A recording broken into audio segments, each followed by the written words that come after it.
et fait kaka komona ke moto akiti un président en exercice akiti bayambié par un directeur de cabinet aventurier quoi Félix bayambié après à reconduire la direction mosusu. Ils ont déjà message clair. Biso to yebisa bino ke caméra azana au service des Rwandais. Félix bâtir les caméras pour contrôler donc ba biloko to ezo le kawana boyeba ke caméra au service. Donc c'est un directeur de cabinet akeko mema ni président mosusu pas président oyazo diriger Congo. Message est clair. Le problème c'est quoi? Félix, il faut azala clair na comme il y a bien à la base naïe aïe bisabango clair qu'est-ce qui se passe pour le moment. Problème ils ont les cas pour le moment. Félix il est au courant. Félix a signé qui va accord que tout Sénat to appelle ça yango kanambe. Députation appelle ça kanambe. Parce que ceux qui na quelques députés qu'on a la carte. Donc et l'autre mon côté oyo ezako surprendre Félix parce que lui il est au courant.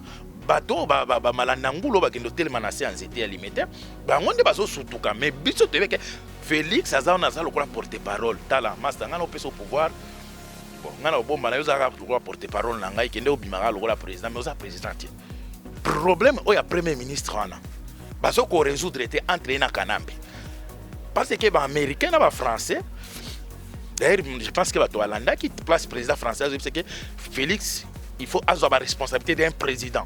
Ça veut dire qu'il faut se détacher de Kanambe. On a Macron, le président Kenya. Si vous avez ça Félix, Félix a entêté sur quoi il pas Kanambe que non, il y a un président, c'est lui qui doit nommer. Ça veut dire c'est Félix qui doit nommer le premier ministre. Et Kanambe a zongi c'est na ba accord eza bongo tie. Na ba accord, biso toza majorité na kati ya parlement, ngai mutu na kopesa au premier ministre.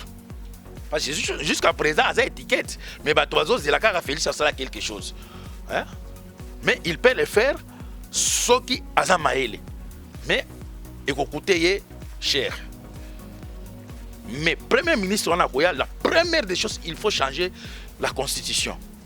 Et la constitution, pour changer, il faut d'abord commencer. Parce que Félix y est akoninga sama ba je moko ya koluka ndenge nini a destituer parlement omoni po ba je ba calcul politique ezebele kanambe pas ba calcul na ça veut dire tant on va kotiaka premier ministre la première des choses le premier ministre oyo akoleka wana akosala tout abimisa ba loi oyo et ko retirer et ko rendre Félix impuissant ya kolongola ba prérogative tout présidentielle pour akomaka un simple président à sa décision de sauter.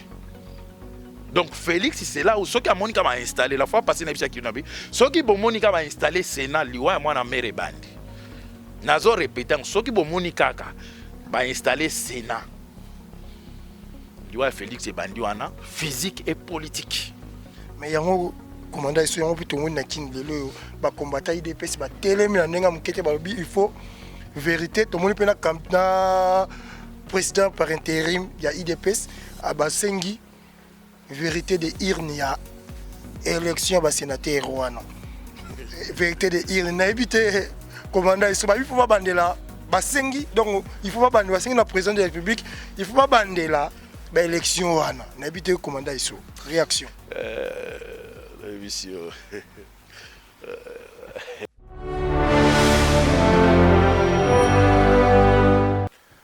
Bonjour, bonsoir, Balandia Starnet TV dans le Baratou, Starnet TV, tout ça là, Boulondeng, Boutine d'Arabiso, FM Les Sages, na Top FM Les Sages, toujours avec PDG Maya, la Moussa les Salama toujours. Na prometta qui bino que tout ça l'émission sur Bamakambu. Oh, tout nous sommes les Canadiens Congo, obligation stoyebi, na minute oyo. En tout cas, et ça la passe, na le baki tout ça il a une émission na kozwa. Bah, on a ça la émission, commanda iso, na koyambe sous na émission na poto mais ko sola nae, Makambu o Italie.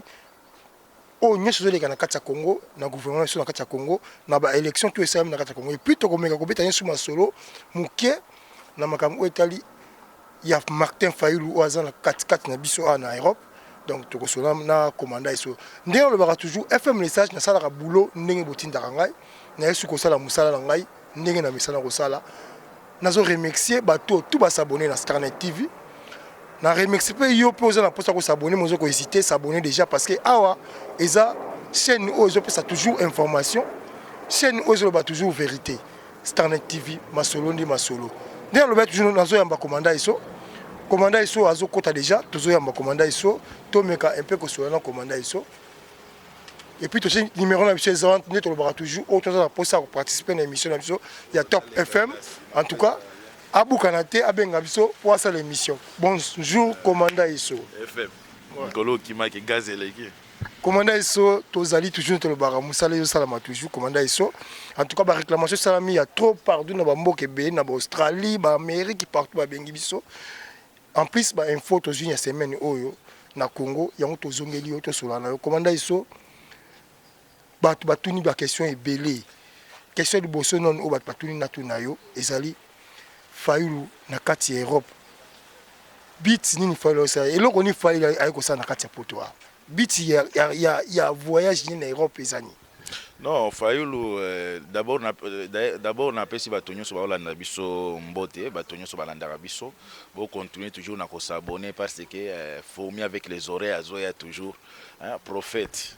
Donc biso toyaka kolobaka vérité donc Martin Fayulu aza politicien.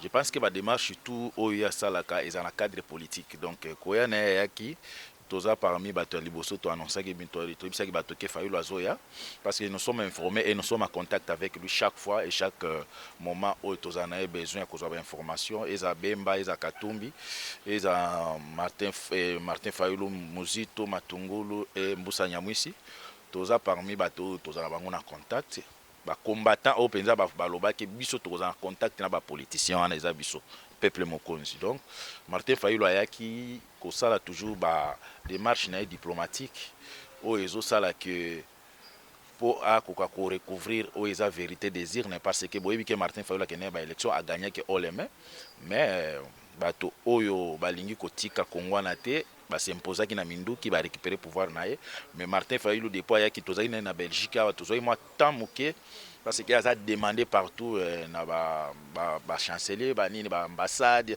ba nini côté ba occidentaux a partout na Union européenne a demandé vraiment dernier jour au tozali na eza lobby samedi mais à na Bruxelles dernier jour au tozali na Martin Fayulu ezaki jour oyo tozali na université Anvers place à la conférence naie mais à part ça Martin Fayulu a kota ki na bisika oyo ba congolais mosu batiko kotate peut-être ba tebele ba yebi na po ba yebi na noté fona informer bango a kota ki na cercle royal wana eza bato ba diriger Belgique na ba multinational mosu bazaki wana bato penza bazaka soki ba ko ici même premier ministre même nini bobino mo cercle royal donc eza bato ba contrôler royaume de Belgique na bango depuis Congo eza Zaïre le seul congolais oyo akota na cercle wana eza Mobutu moko ta eza Tshisekedi eza moko ta batiko yamba ndengwana te. Donc Martin Fayulu a commis na niveau na bayambi et tozo yebisa bino ke Martin Fayulu a récupérer pouvoir nae balinga te Martin Fayulu a récupérer pouvoir nae. Donc ba démarche nae eza toujours pour na ko démontrer na peuple que c'est lui le président élu, il faut bazo ba responsabilité pour Congo na biso ezaka indépendant. Congo na biso ezaka toujours dirigé na ba occidentaux. Afrique mo beza dirigé na ba occidentaux. Yango azo continuer aussi ba démarche nae avant biso to pelisa moto pour ba ko condamner biso te pour moni ba leader ebele congolais ba bangaka mingi CPI o soko sali bo CPI ko kanga yango moni ki azo continuer toujours na ko revendiquer yango pacifiquement mais soki ba continuer ba yoki te ba o bazaki na conférence ya Anvers ba yokaki Martin Fayulu lobaki mbalo yo soulèvement populaire article 64 ko salema akopesa mot d'ordre. En tout cas, merci. Commandant Isso, tu continuer toujours dans le Baka FM les sages na sala rabulonde botinda kangai. Commandant Isso, tu yoki lobi que non obeti lisola Martin Fayulu ndenga ye ndenge la mukezana ba Jean-Pierre Bemba mais tunte belo moko banda Martin Fayulu ay awa liboso to ngaki to liboso to ba kenda ki Genève to banda ko mona banda ozana ba Jean-Pierre Bemba banda ozana ba Moïse Katumbi mais arrivé à Martin Fayulu na poto ba bazo banga ba tuna biso ba question mais est-ce que baza toujours ensemble na ba Moïse Katumbi na ba Jean-Pierre Bemba parce que depuis ay awa na Belgique azalaki na Belgique ti ke France ndingo sa ba tourner na to tikali ko mona ata mutu moko tata proche moko te ya Moïse Katumbi pembe na Martin Fayulu to ya Bemba moi vérité réaction commandant.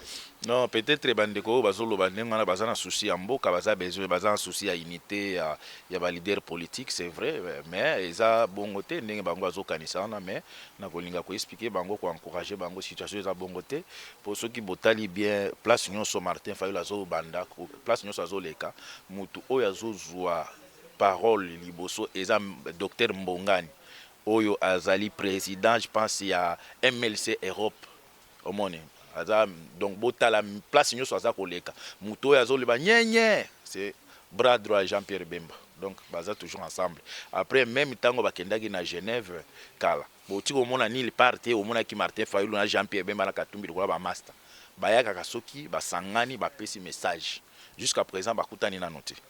Je pense que réunion en ezali les 20 jusqu'au 21, c'est là où il faut baser la déclaration à bango tout ensemble. Mais jusqu'à présent, Martin Fayulu a la rôle nae, Jean-Pierre Bemba a la rôle nae, Katumbi a la rôle nae, Matungulu Muzito Mutramta a la rôle nae, Mboussa Nyamso a la rôle nae. Mais des rencontres à bango tout et Kozala, les 20 tu le 21, bon mon aki bango tout ensemble après ba ça message au peuple azanango pour ça. En tout cas, merci, commandant. Si on a une question, on a aussi une réponse. Nous, commandant, tu es un Ngambu à Congo. On est à Ngambu Europe, tu es un Ngambu à Congo. Commandant, tu es tout la semaine où il y a information. Président togolais, Azaki na Congo. Ayamba Magipa, il y a secrétaire, il y a président de la République. Et en plus, et là, quand tu Sibiso, tu es secrétaire, directeur cabinet à président de la République. Amemi eti pas ex-président Joseph Kabila. Na petite réaction commandant iso batu ba hôtel bayoko. Commandant sokolo bani na actuel. Omoni soko omoni mutazo ke na église à Saliboye et là c'est déjà signe que c'est un chrétien. Ba musulman soko omoni bazanso na signe na bango mo ba ke signe eza ba chrétien o eza ba musulman. Vous comprenez? Ba signe tout est là qui saka ba symbole il y a quelque chose dans la vie au bisoto vivaka. Et fait kaka komona ke moto akiti un président en exercice akiti bayambié par un directeur de cabinet aventurier quoi Félix bayambié après à reconduire la direction mosusu.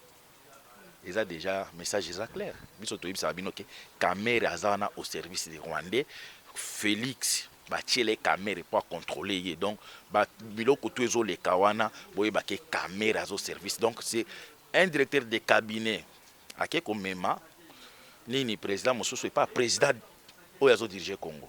Message est clair. Parce que jamais, bon, Kabila pour le moment, n'a titre ni na qualité ni na koyamba un président en exercice. Mais il faut pas communiquer un message. Bah, tu les logs sur tali na presse comme on a que, bah, on va penser ma campagne solité.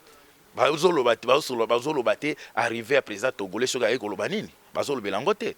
Donc, pour vous dire que jusqu'à présent, c'est Kanambe qui dirige le Congo, Azako Yamba, Azako consulté tant qu'un président de la République. C'est ça. En tout cas, merci, commandant. Il se toujours dans Ngambo Congo. Nasi Bishon Sotali Bilili, où il est na Congo depuis avant-hier. Tu es bi, où il est na Congo, la minute, basala qui élection, il y a un sénateur. IDPS abîmé à 0. Na Kinshasa, Azana 13, si je ne me trompe pas, 13 ou 11 députés provinciaux, mais abîmé à 0 sénateur. Donc, même si sénateur, tout le monde va troubler tous les cas. Pour la Kinshasa, où il y a battu IDPS, contre les députés na bango, on a battu à perdre. Na évité réaction commandant iso sur Makambo tous les cas na Kinshasa la minute. Les autres prophètes fourmis. Comme on a mis le prophète fourmi avec les oreilles. Donc tokoto yebaka déjà nayebisaki bino ke kala mingi te na micro na yo nayebisaki ke kala mingi te ba mbutu mutezo banda 2 semaines passées. Après 2 semaines bon monique et bandi après ça ndeko banda. Tout ce que avant biso to koma ba mo bazaba si ba mi bomani déjà. Nayebisaki bino ke kala mingi te eza ko inda entre Félix wana nano omoni soki omoni petit na biso soki Sankara wana eko finga musicien moko boye yeba ke wera mutatindi comprendre soko moni papi tamba tanga bande obima zo bwaka batindi ye papi tamba le Sankara ba Sankara to anati comprendre tango moni de ba to IDPS ba comme au sala quelque chose yeba ke batindi po ba jona to yebi yango mais malheur pour na biso pourquoi parce que bata IDPS ba zo comprendre le côté moni fanatisme et bomaka fanatisme eza lokola drogue. Ce que vous comprendre c'est que drogue o ezo mimangana liwa o comme on appelle mimi Le problème c'est quoi? Félix, il faut azala clair na comme ya benga à base na ye ayebisa bango clair qu'est-ce qui se passe pour le moment. Problème ezo les cas pour le moment. Félix il est au courant. Félix a signé qui ba accord que tout Sénat to apesa ki yango Kanambe. Députation apesa Kanambe. Parce que soki na quelques députés kuna na kati. Donc eloko mon côté oyo ezako surprendre Félix parce que lui il est au courant. Bato ba malanangulo ba gendo tellement na séance était alimentaire. Ba ngonde bazo sutuka mais biso tebe que Félix aza on aza lokola porte-parole. Tala master ngana opesa au pouvoir. Bon, ngana obomba na yoza lokola porte-parole na ngai kende obimaka lokola président mais oza président. Félix aza des porte-parole ya gouvernement ou ya occupation a aussi la couverture. Mais Félix aza ko yibisa bato na vérité te que na signaki ba accord na Kanambe biloko mosusu na kozwa ngo te. Oyo lelo bozo monana eza par rapport ya ba accord oyo Félix a signaki na Kanambe ke Sénat ko toucher yango te. Ndenge eza boy tozo kendi na situation moko oyo soki totiki yango peuple congolais et kozala difficile poto bima mais biso pesa to biso to bima ngo. To bimisa peuple na kati ya bombwana. Le problème oyo ezo le pour le moment Kanambe no ba ndenge ba organisation ya gouvernement salimaka. La première des choses ba formuler kana no gouvernement avec un premier ministre après premier ministre donc mon ba élection ya ba sénateur et salemi après ya ba gouverneur omoni. Mais vous mona que jusqu'à présent problème oyo ya premier ministre wana bazo ko résoudre était entre na Kanambe. Parce que les Américains et les Français, d'ailleurs, je pense que les Hollandais qui place président français, c'est que Félix, il faut avoir la responsabilité d'un président. Ça veut dire qu'il faut se détacher de Kanambe. Ou de Macron, le président Kenya. Si vous avez Félix, Félix a s'entêté sur quoi pas Kanambe. Non, il y a un des présidents, c'est lui qui doit nommer. Ça veut dire que c'est Félix qui doit nommer le premier ministre. Et Kanambe a zongi, c'est un accord et bongotier. Dans l'accord, biso toza majorité na kati ya parlement, ngai mutu na kopesa au premier ministre. Ezate yo kende ko pona premier ministre na kati na ngate nga mutu na kopesa yo ke ministre na ngai oyo. Jusqu'à wana guerre moko ezana ba ko bimisa premier ministre te. Et loko wana nano ezana no bombo mosusu ezana. Situation siko oyo ya côté ya sénateur, Félix yazo traîner ka kuna mais Kanambe lui il est en train de travailler.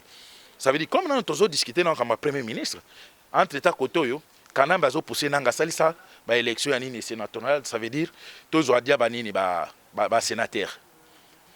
Ceux qui bazui ba sénateur ba poser ba sali bureau o ya nini ya chambre basse haute ya parlementaire parce que jusqu'à présent les anneaux provisoires bazui bureau définitif ba installer yango ba kosa siko bazongeli na sujet à primature. Peuple congolais bolanda place sujet nani situation de ken tango ba ko résoudre le problème à primature parce que Kanambe aza sûr que primature ekokwea kana maboko na ye Sénat ekokwea na maboko na ye comprendre ce qui ba si situation na ke ba résoudre situation na siko comme démarche ya loi Félix ndeni commandant iso expliquez le bateau botala ndenge ni eloko totola combattant tala combattant timinga ba na kin totola émission moko ya ndeko nanga Pichu Mangaya na kati ya Congo na minute oyo asali émission na ba combattant na ya IDPS PDG la combattant comme on est na lisusu fils Mukoko voilà fils Mukoko pas te dévoiler ba secret wana que bazolinga ba makiseke yo po solo bien en commandation bon mais quand on expliquer et comme nini bon bank sabatwa et comme ko banga yango moni ba combattant IDPS ba commencer na mobulu partout ko buka ba makamba ko boma comme to ezanini expliquer no batwa parfois bata maboma ba monaka pecho ya mutali boma c'est faux bata maboma ba mona musika fils Mukoko c'est faux bino ndebo mole ngana ndena ebi na adresse na bango na lime na nini na poma na matete kuna tout le prochainement na ko na opesa na adresse na bango c'est faux. Mais bato maboma bamonaka eza kwa so bambwa bamonaka bato maboma bamonaka ba prophète pe bamonaka comprendre azolo ba ya solo soki alobike ba boma Félix okende na kokufa situation eza boye peuple congolais soki ba nommé président à Sénat ba trouver président ni premier ministre ba trouver ni président ya bureau définitif ya Sénat automatiquement premier ministre oyo akozala ya gouvernement rôle na ye ekozala abimisa ba loi oyo ekolongola Félix ba prérogative tu ya président. Ça veut dire à cause président par étiquette parce que jusqu'à présent aza étiquette mais bato bazozela kaka Félix asala quelque chose hein? Mais il peut le faire soki aza maele mais ekokuter ye cher. Mais premier ministre on a koya la première des choses il faut changer la constitution. Et constitution on a pas changer yango, il faut d'abord commencer parce que bayebi ke Félix yepe akoninga sa moi ba je moko ya koluka ndenge nini a destituer parlement omoni po ba je ba calcul politique ezebele kanambe pas za ba calcul na ça veut dire tango ba ko tiaka premier ministre la première des choses le premier ministre oyo akoleka wana akosala tout abimisa ba loi oyo et ko retirer et ko rendre Félix impuissant ya kolongola ba prérogative tout présidentielle pour akomaka un simple président à sa décision de sauter donc ni nanzila wana soki basilisi wana sikoyo bakomema sikoyo na niveau ke motion de méfiance par rapport à babiloko akoti ya ba diplôme ya lokuta il faut ba destituer tango bako destituer Félix ba destituer ka pas bala moko alobi président Sénat il faut ça la transition à 6 mois à organiser ba élection pas kolinga ba sepelisa bato non et ça 6 mois il faut organiser ba élection à bien donc 6 mois kanambe amati. Donc, Kanambe, il s'attendre à la primature. En tout cas, je peux me tromper. Mais côté à primature, il ne faut pas s'attendre que Kanambe Mtozaran. Kanambe, il s'attendre que, comme Aza déjà, au moins, il y a parmi les sénateurs, 90 sénateurs, non, 90. 90, il y a Kanambe, 6, il y a la Mouka, 3, il y a Kamere, 9, il y a sénateur jusqu'à Koufa, ceux qui sont morts, ceux qui sont vie. Ça veut dire, Aza déjà sénateur d'office. Ça veut dire, l'Obi Kuna comme c'est lui le leader du groupe Nabango, il va se retrouver à la tête du Sénat. Donc Félix, c'est là où ceux qui ont Monica va installer, la fois passée, ceux qui ont Monica va installer Sénat, liwa moi na mere bandi. Nazo répétant, ceux qui ont Monica va installer Sénat.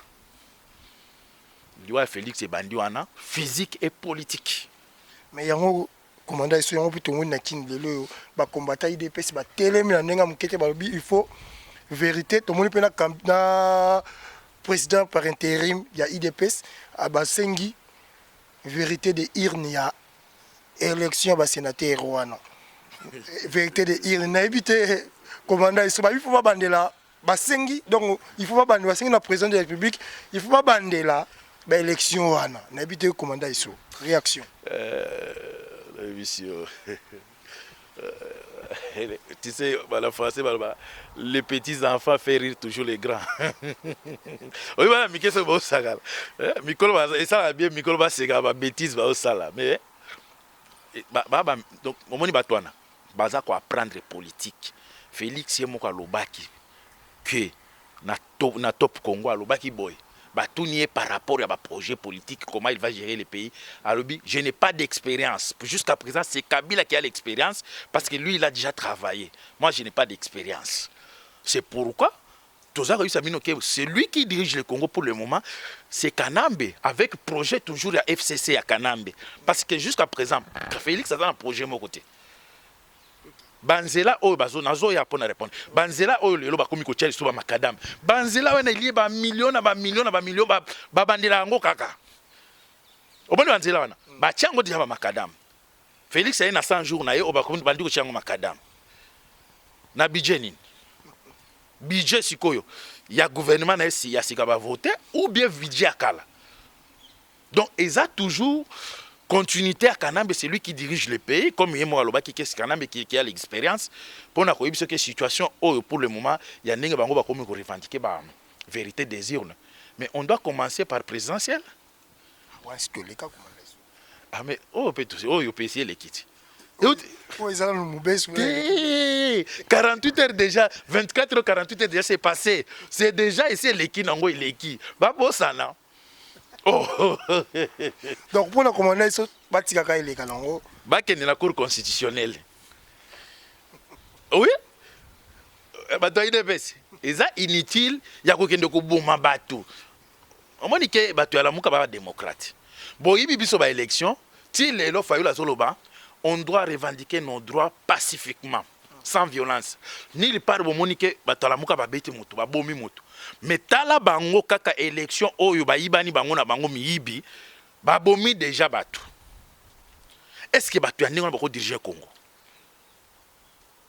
non bokende na cour constitutionnelle bokende ko revendiquer ba droit na bino ba élection na bino eza inutile ya komanda ko boma ko tumba bato pour rien biso tokende na cour constitutionnelle bosali ba magui na bino totiki na biso mais tozoluka na biso na ndenge na biso pacifiquement bino pe bosala ngo pacifiquement comme déjà esi eleki bokende ko tsaba recours eza inutile ya koya ko banda ko boma les pauvres maman azaki na ndako botumbi bande ko na biso bato IDPS bato kotumba mama moko na ndako batie moto batumbi babomi policier est-ce que bato wana baza batube banyama oyo bako boninga ba diriger le Congo peuple congolais biso to bundila ba sentiment te to bundila peuple congolais wana anyokwami mingi to akufi ebele mais bato oyo ba allié kanambe ti lelo bazo continuer na koboma bato mais boza déjà ba allié yo soko za allié na ngai soki ozui eloko ka t-shirt chemise tricot na oyo nga na lati yango toza ba allié si eko déranger te po toza allié na lati ka marque ya elamba na yo na t-shirt na siko baza ba allié na kanambe soki muntu na bango ayibi azui ba sénateur ebele bozaka ba allié po nyonso les composé majorité na kati ya parler ya Sénat eza inutile ko bomana po Félix alobaki Kabila il est devenu notre allié aza allié na bango eza inutile ko bomisa peuple congolais boké ko tomber pour rien pour président na bino bisaki bino ke Kabila aza allié ça veut dire na niveau même sénatorial ça veut dire aza allié na ye eza inutile ko kele ko boma peuple wana bobengisa nauti ko tanga kasi ko tango totena moni déjà na bisaki ke ba ko bomana un prophète fourmi to kota katina se ebisaki bino ke bakoboma na kala mingi te to nauti otanga na miso ke ba jeune pe a PPRD na biti so inde ba bero rouge ba bimi ndenge za ba tie mise en garde na bato ya ba combattant IDPS donc combattant na combattant ce que to ba na qui est vrai combattant ça veut guerre moko izo bima ya ba Sankara amon guerre ba Sankara izo bima tous les côtés o nyoso bomoni ke bato ya IDPS bazo sala wana Félix muto na simanango bocha moto kuna kana ndenge asalaki baje na Suisse a signé a bengi kuna bino bo gazé bocha 48 heures il faut na retirer signature c'est le même jeu wana asi ali mbongo asi coopérer na kanambe kitoko amoni ka match beti bien ebeti mabe bino bato na ngai bo tele maboye boye eloko wana ya makamonde bazui biso ba poste nyonso comment ça se fait que Félix na province na ye na Kasai asalaki 100% ya ba voix mais on se retrouve aux états sénateurs mon côté au gagnaki ça veut dire aux ana députés provincial au bazawana oh il fallait pas voter ba sénateur mais ba voter té comment ça corruption salami donc ça lui fait la présidentielle ça veut dire il fait un peu la présidentielle nayoki ke ba komi olobake il faut ba réorganiser ba élection oui Martin Fayulu, leader, visionnaire, alors qu'il faut tout bandir à l'élection, dans 6 mois, tout ça lango. Mais c'est bien, bon rejoindre l'idée de Martin Fayulu, mais ils ont tout bandir à l'élection, c'est naturel, non. Tout bandir à l'élection, c'est la présidentielle. Mais moi, je suis venu sur le tout temps, je bandir à sénatorial, je dis non, tous ont ati sur la présidentielle. Moi, je suis mais la vie, hein. La mouka sur le processus électoral est bandé à niveau sénatorial, et bandé à présidentielle. Ça veut dire crise wana eza ko kende ti e ko komati na ba gouverneur. Ça veut dire mboka wana ekotika ko zara gérer bien te parce que eza ba tumusu ba me content tala le tulelo. Ba to ya IDPS ba uti ko prier na je pense na Mbujimai. Ba prier ba magasin. Siko bango siko no bazano minoritaire. Siko soki le Martin Fayulu, le grand commandant du peuple, ce qu'a pesi mot d'ordre. Omonike biso toza ba responsable. Tozo boya ko pelisa moto mais to ko pelisa ngo jusqu'à présent tozo ko lunga ko to recourir na ba voie nyonso légal ba yo ke la biso ke biso to gagnaki mais tala bango 48 heures pa magasin Mbujima tout ba piller ba bomi bato oké ko bomande ko no kasayen soki salime na Katanga oh j'ai un tribalisme na Kasai et pas na bango ba tumbi bande ko na bango ba Kasai entre temps bozon lobake bato balingaka biso te baza bato ba tribaliste mais siko banani batumbi bande ko na bango bino moko botumbi bandeko na bino peuple kontoso bisa bino ndeko na ngai Félix namoni na tauti kotanga lobi ba a convoquer mbangu réunion tala Félix tika aventure Félix oza aventure oyebi makambo nino signaki na Kanambe tika kobomisa peuple na yo yebisa peuple no clair ke côté wana ya nini c'est naturel donc ngana signaki en tout cas naza kuna te ngai ezaka présidence mais soki azo continuer boy Félix batu na ye ba kokufa ebele bakassin belé ba kokufa ebele bon bakassin c'est trop dire bato a IDPS ba kokufa ebele mais bande ko na biso akasai bobo manate Félix ayibi makambo asala ki na Kanambe bosi bokufa ebele bondi mate Félix ye na famille na baza bien bino ba bando bomana pour rien corruption bozolo bana eza corruption te eza déjà masolo ebetamaki déjà avant que ba kopesa Kanambe parce que Félix abando mona ngo lokola G hein la kosala ka boye koleka nango kosala ka boye ne koleka nango siko se retrouver que et comme siko yo réalité que peuple na yo kaki lobi na tangi na moni ba combattant musu ya IDPS ba komolo bake ba aussi la Martin Fayulu ya ba Félix Fazong sa pouvoir na Martin Fayulu ba oya Martin Fayulu vérité en tout cas commandant ils sont continuer donc qui na so vers suka émission mais commandant ils sont toujours question moko tout moni président a promis qu'il va la libération des prisonniers. Tout le monde Franck Diongo peut libérer déjà. On a une réaction à sortir Franck Diongo. Et en plus, car on a une question tout le monde peut Vital Kamerhe attendre qu'il y ait un numéro ordonnance mon TV que non va suspendre le ministre Moko ya Congo. Réaction on a une question ben na pesio. Na les gars qui une émission na oui. Nana deux personnes où il faut pas bimisa ngai après na nuance qui na lobi Franck Diongo ba ko bimisa ye mais babo bimisa ngai John Chibangu monter wana pe besoin commission de devoir mususu donc il m'a quand même abimisi bon problème à John nazo ya na webisa pourquoi ba libérer problème ya Franck Diongo eza problème moko o eza politique communauté internationale azo tangle la pa kanga ki injustement ce qui n'a pas biloko mosu basala ki Franck Diongo na rolo baté c'est un père de famille au kondimango te inhumain o basala ki papa bato basala ki makambo na rolo bango te inhumain mais pression oyo pona ko lakisa ke Félix tellement na ko ya pas comprendre ne batike pona ko lakisa ke Félix azwaki décision ya dans 10 jours azo libérer nini ba prisonnier au monique va libérer les 10 jours koka qui va libérer quitter il fallait que Kamerhe a voyagé à Kende na Rwanda le peuple congolais fourmi avec les oreilles il fallait que Kamerhe na nini François Beya oya remplacer président nini directeur nini ya ANR tout le monde a bon jet ba Kende parce que c'est là où Kamerhe a qu'à négocier sortir ba prisonnier parce que Kanambe asi akangi yango alobi batona ba obimate il fallait pas kende pas mettre à Kanambe qui Kagame ko kende rebise que situation za boy soki yazo bloqué toza na espace te ezo la kisate ke biso to diriger te ezo kanga biso tozo obligé o tia ta ma pression pour ba libérer ta Franck Diongo yango moni ba tiki Franck Diongo na décision Kagame eza félicita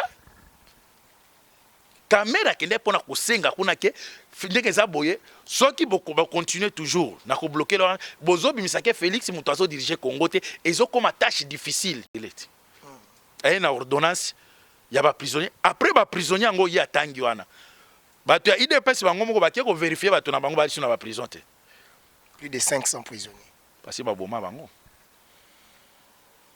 il faut siko ba tout na Kalev Félix Sokaza président de la République a benga Kalev a tout na où sont d'autres prisonniers oyo ngana olingi na gracier bango comprendre donc Franck Diongo a libéré donc na ordre ya Kagame pas ya Félix mais nazo continuer à insister ce qui Félix a président na bakisi sumususu John Chibangu na Edi Kapende parce que Edi Kapende azaki condamné na gouvernement oya Kanambe selon ndenge bango bazoloba gouvernement ya Kanambe c'est longwe yo nouveau président au contraire au kolingasiko obimisa Edi Kapende bo juger le non jugement les gars qui bien te il faut qu'on se justifie bien on a éclaircir nini justice qu'est-ce qui s'est passé batala soki ye mutabomaki be kana me mutabomaki mais ozomona ke dossier ya Edi Kapende bazolinga ko toucher yango te parce que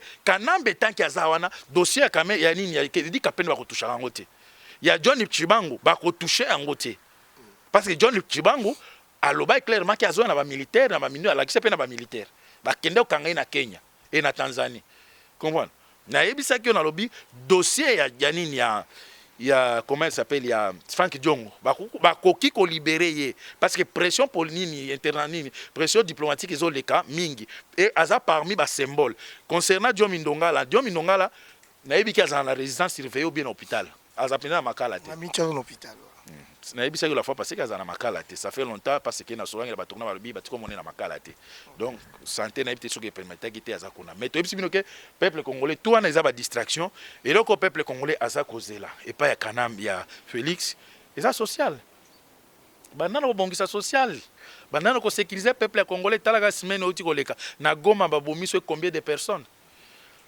baké na Bunia na Butembo baké ko tumba ba centre tout ya banini ya banini ya Ebola wana hein batumbi yango ça veut dire Congo insécurité za makasi bazozile ya Félix na social pe na sécurité to mona yango pon mikolo bato mboa komi olia matro na Congo ana nyao na ninga o mukongo komi olia mboa biso teba ke za baluba nzale leki musunyezo mona isute ba Swahili pe ba komi olia nyao grave commandant Esso en tout cas ils ont bon commandant Esso aux en tout cas il y a ambiance et à Kosaranate parce que asolaka bien makambo commandant Esso mais au répondre de toutes les questions d'Abisso wana tobaki il y a est-ce que un président peut aussi suspendre un ministre na éviter commandant Esso je sais pas tout le monde a dit Vital Kamerhe en tant que directeur de cabinet il y a président de la République à l'état d'une ordonnance attend qu'à suspendre ministre moko ya Congo na éviter commandant Esso réaction de Congolais au tout bas la biso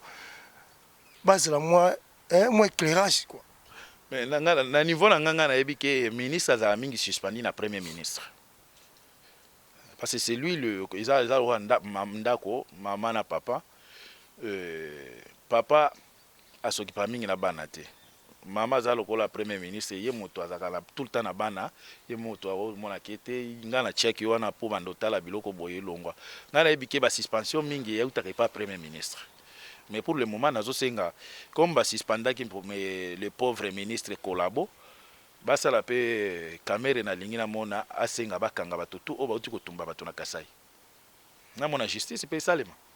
En tout cas, merci. Merci, commandant. C'est comme nous sommes dans cette émission. 40 ans, la commandant. Tout le monde qui est à Paris, à Bruxelles, en tout cas, pour accompagner Martin Fayulu. On a habité un message sur le ça va Congolais, au Congo, en Amérique, partout, au Bazar, en Europe, pour que makambo tozoleka en Europe. Message zaka merci mingi ma maman à Paris en tout cas depuis ba botanga na zolo ba photo belé boyete. Ba maman à Paris merci mingi en tout cas.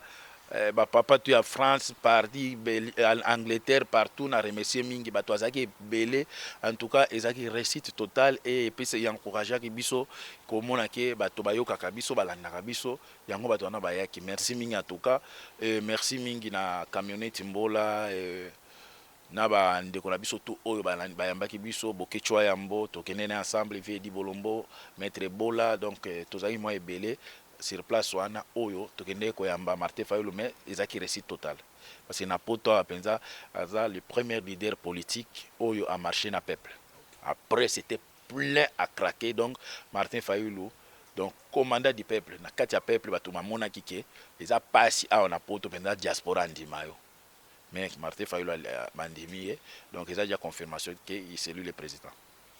En tout cas, merci commandant Esso, merci de te le bras toujours, tu as la boulot, n'eng botin d'Arabiso, tout ça qui commandant Esso, tu betine moi solo, il y a semaine où il est qui na Congo, na où il est qui na Europe. En tout cas, semaine où peut te bandio ce qui côté tu le toujours commandant Esso, oh pas dans pour ça tout ça la naïve émission ba modèle, dès tu le bras toujours, ba porte comme ça au fond moi. numéro na biso ezala soko bengi biso tokoya tokosala mosala na biso po eza mosala tozosala mpona koservir toujours kopesa toujours bandeko baza mosika bainformation oyo ezoleka na mboka na biso. En tout cas merci commanda iso, merci vraiment ndenge otikaka biso tozalaka na biso. Merci toujours na ya Théo Maïla, ya Théo Maïla et PDG Mayala napesi bino mbote po ya Théo Maïla omoni gaz toyebisaki bino ke poto eza bakombata na yango omoni tu bakendaki kuna gaz eza te mais omoni bakombata batikalaki awa gaz na gaz. Donc félicitations mingi na bakombata à Paris kitoko.